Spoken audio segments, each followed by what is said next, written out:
Hola a todos y todas. Bueno, hoy estamos acá para empezar a trabajar en esta tarea de leer y analizar sentencias de la Corte Suprema, que es una tarea que todos los cuatrimestres a los y las estudiantes les presenta cierto grado de dificultad. Entonces pensé en hacer este material para que ya quede como recurso de estudio a disposición de los y las estudiantes, para identificar ciertos puntos, ciertas claves que hay que buscar en una sentencia, en cualquier sentencia de la Corte Suprema, para facilitar su comprensión.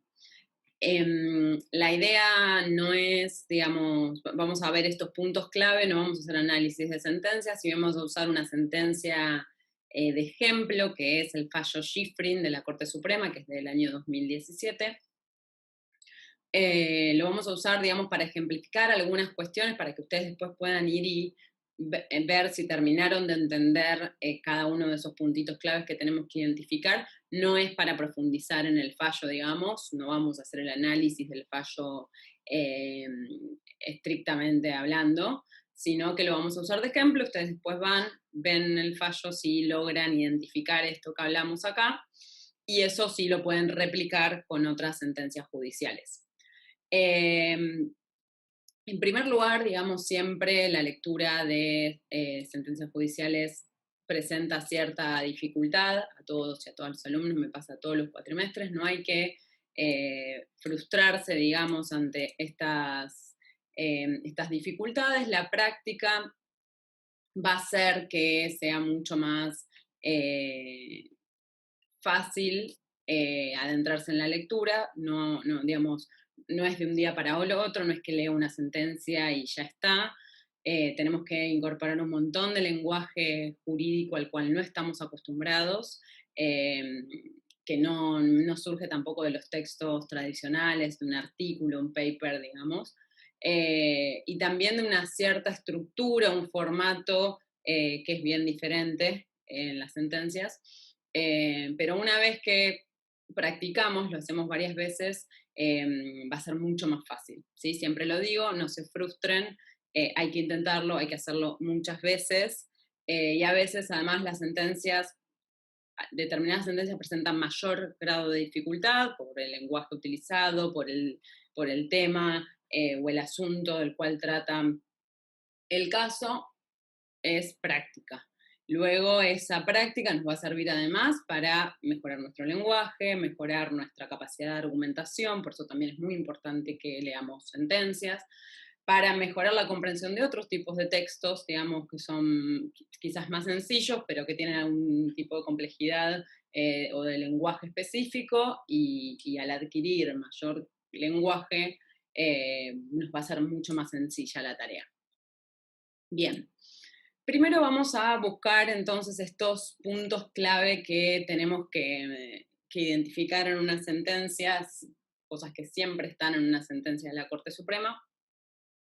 Y en primer lugar vamos a ver la fecha. ¿Por qué es importante la fecha y que hay que identificarla como lo primero que vamos a ver en un fallo? Porque la fecha nos permite entender el contexto histórico, social, cultural, económico, político en el cual se inserta una decisión de la Corte Suprema. Esto es, en qué momento, en qué contexto la Corte decide, y entender cuál va a ser ese contexto, digamos. Ya sabemos, las decisiones de los y las juezas no son decisiones de seres superdotados, seres de otro planeta que vienen a decirnos cómo deben interpretarse las normas, sino que justamente es eso, son interpretaciones corregibles, mejorables, perfectibles, pueden ser otras. Entonces es también interesante o importante entender, bueno, en qué momento se está dando esta decisión para entender por qué también se da esa decisión específicamente. Además, la fecha nos va a permitir ver cómo es la composición de la Corte Suprema en ese momento, ¿sí? Que esto también va a ser importante. Por ejemplo, en el fallo Schifrin, acá tenemos la primera hoja, digamos, del fallo. Vamos a tener que el fallo es del 28 de marzo de 2017 y sabemos ya 2017, en 2015 hubo un cambio de la composición de la Corte, de 2 jueces nuevos, digamos, y eso va a repercutir en la decisión, ¿sí? Entonces vamos a ver cómo un cambio en la composición va también a tener efectos en las decisiones. Bien, luego, algo que también está en la primera parte, digamos, en la primera hoja y siempre va a estar, va a ser las partes o los autos. Esto que teníamos acá arriba, vistos los autos, Schifrin, Leopoldo, Héctor, con Poder Ejecutivo Nacional, sobre acción meramente declarativa. Esto va a ser quiénes son las partes en el caso que se trae a conocimiento a la Corte Suprema para que tome una decisión, ¿sí? Los autos, digamos, que digamos, suena, no es algo que nos suena o que entendamos lo que es automáticamente, es justamente las partes, quiénes son los sujetos, quién es el demandante y quién es el demandado en un caso. Y además vamos a tener este sobre que va a ser el objeto, ¿sí? En este caso tenemos una acción meramente declarativa, pero puede ser un daño superjuicios, un habeas corpus, un amparo individual, un amparo colectivo. Puede ser una variedad de objetos que nos van a también dar una pista sobre qué estamos tratando, qué se está discutiendo en el caso. Algo que van a ver a lo largo de la carrera es algo importante, digamos, para entender una sentencia, es los jueces y las juezas deciden sobre un caso concreto, no deciden en abstracto. Siempre tienen que decidir sobre un caso que les es llevado a su conocimiento y se tienen que ceñir al tratamiento de los hechos, de las circunstancias que le han sido llevados en el marco de ese caso. Eso va a estar conectado con lo siguiente que tenemos que identificar en una sentencia judicial, que van a ser los hechos. Es muy importante entender cuáles son los hechos en una sentencia judicial para entender qué va a decidir la Corte en ese caso, ¿sí? Cuando identifico los hechos, qué es lo que se le llevó a conocimiento a la Corte Suprema, qué es lo que pasaba, ¿sí? Cuál era el conflicto, voy a después entender en consecuencia cuál va a ser la decisión de la Corte Suprema. Y los hechos están muy ligados también a las decisiones de las instancias anteriores.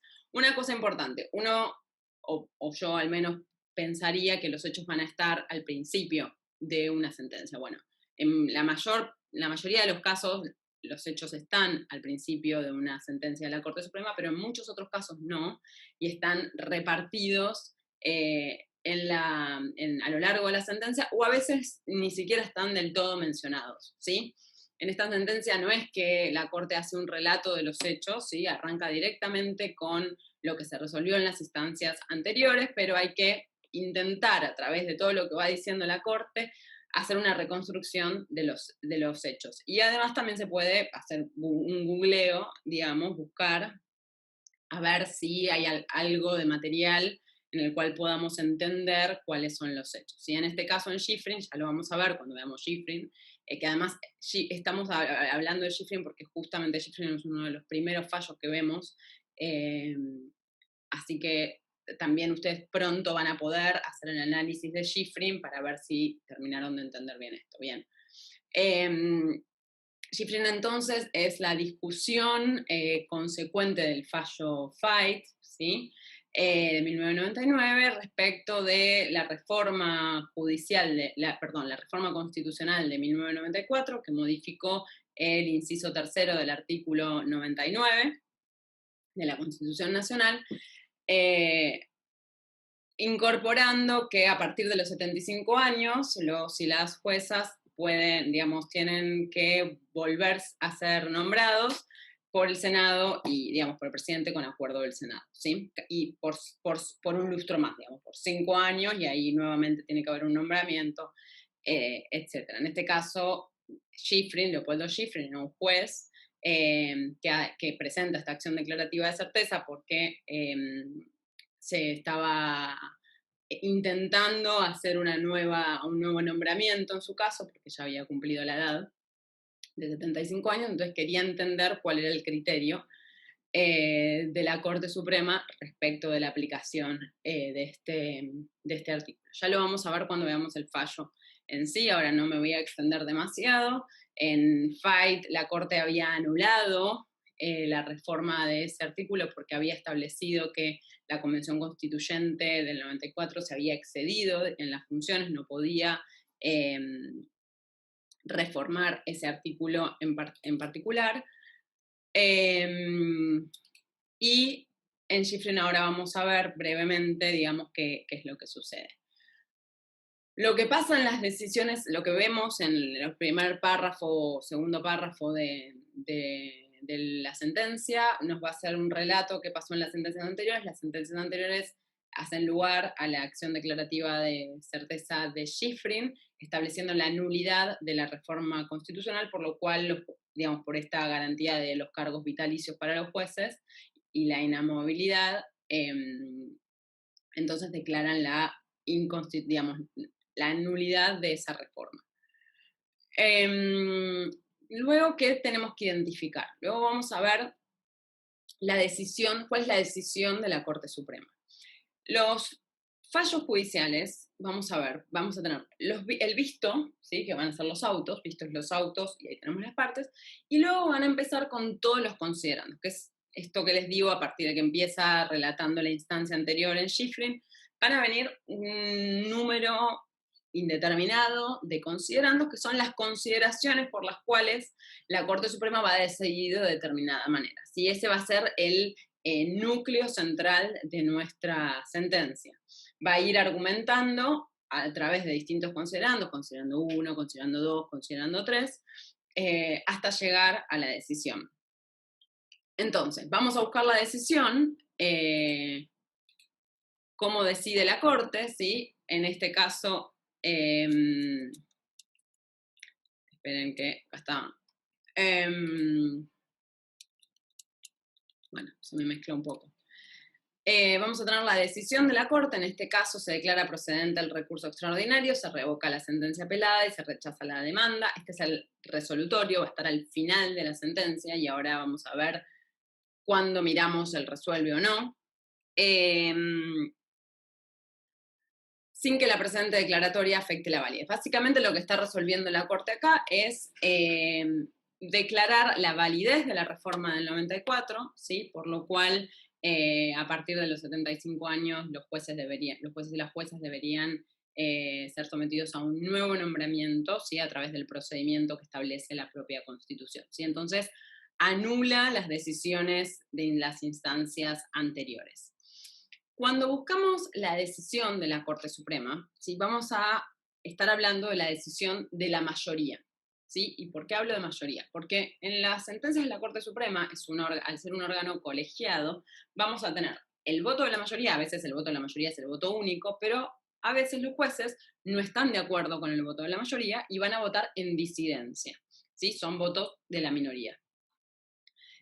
O a veces también vamos a tener lo que se llama por su voto, ¿sí? Acuerdan con la decisión final de la mayoría, pero no con la argumentación. Entonces quieren dar su propia argumentación. Y vamos a encontrar una argumentación de un juez o una jueza distinta a la argumentación de la mayoría, pero que en el resuelve van a encontrarse, ¿sí? Van a tener la misma decisión en la parte resolutiva.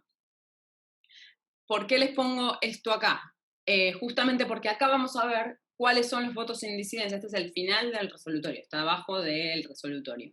Vamos a encontrarnos cuáles son los votos en disidencia, cuáles son los por su voto, si es que los hay. En este caso tenemos que Lorenzetti, Rosati y Maqueda hicieron por su voto, ¿sí? Para argumentar de acuerdo a sus convicciones, y el juez Rosenkranz votó en disidencia. ¿Sí? El juez Rosenkranz no está de acuerdo con la decisión de la mayoría, ¿sí? No con, más allá de la argumentación o no, con la decisión de la mayoría. Bien. Entonces, volvemos acá. Ya identificamos la fecha, ya identificamos las partes, ¿sí? Lo del demandante, el demandada. Ya identificamos los hechos con las decisiones de las instancias anteriores, ya decidimos Ya vimos cuál es la decisión de la Corte Suprema, ¿sí? La decisión de la mayoría de sus argumentos, junto con las disidencias de sus argumentos. Los argumentos ahora vamos a hablarlos, y los argumentos los tenemos que ver a lo largo de todo el desarrollo de los considerandos. Y luego tenemos dos cosas más que vamos a encontrar a lo largo de todo los considerandos, ¿sí? Digamos que van a estar insertos en la argumentación. Por un lado, algo muy importante que tenemos que identificar siempre en un fallo va a ser el holding o la regla de derecho. ¿Sí? Este va a ser el principio jurídico fundamental que surge de la decisión del caso. Y esto lo tenemos que distinguir de los argumentos. Hay argumentos que pueden ser muy contundentes, pero que no hacen a la regla del derecho. La regla de derecho va a venir a responder la pregunta que se hace en el fallo, ¿sí? Entonces, por eso es importante entender los hechos, ¿sí? Porque a partir del entender los hechos, vamos a saber cuál es el kit de la cuestión, cuál es el conflicto principal en un caso que está siendo llevado a conocimiento de la Corte Suprema, ¿sí? Una vez que identificamos eso, vamos a extraer la regla de derecho. En este caso, yo les marqué la regla de derecho en el considerando 10, pero la verdad es que en Schifrin está un poco diluida en distintos considerandos. Básicamente lo que va a referirse acá es la declaración de la validez de la reforma del 94, y la regla de derecho es esta validez de la reforma del 94 porque por un respeto amplio y estricto, o una deferencia, como dice en el fallo de la Corte, al poder reformador de la Convención Constituyente. ¿Sí? Vamos a ver ya en la clase de reforma constitucional, de poder constituyente y poder constituidos, ¿qué es este poder constituyente? Un poder que crea normas constitucionales, modifica normas constitucionales. Ese poder, si lo ponemos en una escala, es un poder superior a los poderes constituidos, que son los poderes constituidos, el Congreso, el Poder Judicial y el Poder Ejecutivo, ¿sí?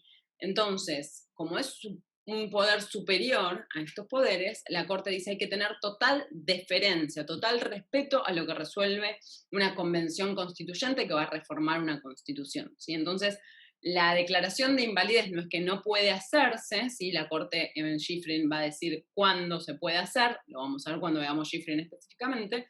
No es que no puede hacerse, pero tiene que ser última ratio, tiene que ser el último recurso, ¿sí? Porque hay que tener respeto de este órgano que viene a darnos las normas constitucionales, ¿sí? Después revisen este considerando, pero digamos, como les dije, está también en otros considerandos. Y luego vamos a tener el obiter dictum. ¿Qué es el obiter dictum? Son consideraciones de derecho que no serían estrictamente necesarias para resolver un caso, pero que son incluidos en los considerandos para complementar o enriquecer la decisión de la Corte, o porque la Corte quiere decir o fijar posturas sobre determinado tema, ¿sí? Yo acá les pongo un ejemplo de un obiter que está en el considerando 9. Es necesario precisar que los precedentes deben ser mantenidos por esta Corte Suprema. La Corte Suprema está hablando de Fait, ¿sí? Del fallo anterior que había invalidado la reforma. Entonces, la Corte lo que va a venir a hacer ahora se va a apartar de un precedente. Para apartarse de ese precedente nos va a dejar sentado este obiter que habla sobre la obligatoriedad de los precedentes y que es, digamos, en casos excepcionales los tribunales se tienen que apartar de un precedente de la Corte Suprema y que para hacer eso además tiene que argumentarlo, ¿sí? Esto podía no decirlo la Corte, podía declarar la validez de la reforma constitucional por los motivos que luego van a ver cuando lean el fallo, va a dar. Pero además deja sentado su entendimiento respecto de la obligatoriedad de los precedentes. Además, los obiter dictum, de esto de que son cosas que sirven para enriquecer o porque la Corte quiere fijar posturas sobre un tema, hay obiter dictum que son un poquito más fuertes, ¿sí? Que vienen a no solo a brindar argumentos adyacentes o que vienen a fortalecer lo que se está diciendo, sino que están directamente exhortando a modificar determinada situación, determinada circunstancia, que la Corte ve como problemática, ¿sí?